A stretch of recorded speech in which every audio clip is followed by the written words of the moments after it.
Musibah kebakaran kembali terjadi di Jalan DI Panjaitan, lorong Masjid Jami RT 15 RW 5 Kelurahan Pelaju Ilir, Kota Palembang.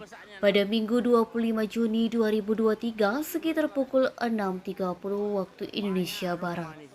Kali ini 4 unit rumah milik Saipul 56 tahun, Heri 48 tahun, Asmawati 40 tahun, Yopi 48 tahun hangus terbakar dan 1 unit rumah milik Sata 48 tahun hanya terbakar di bagian dapur. Api dapat dipadamkan sekitar pukul 8.30 waktu Indonesia Barat, dibantu 8 unit mobil damkar dari pemerintah Kota Palembang dan Pertamina. Dalam peristiwa ini tidak ada korban jiwa dan untuk saat ini pihak kepolisian masih menyelidiki penyebab terjadinya kebakaran saat ini. Ma.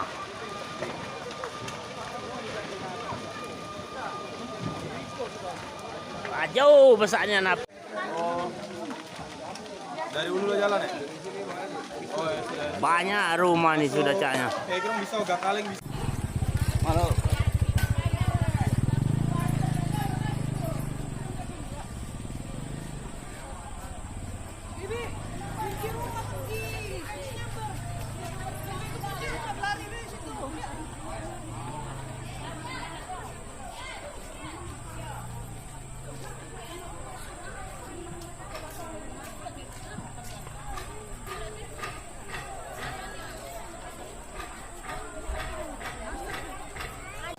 Api jauh besarnya nanti ke rumah.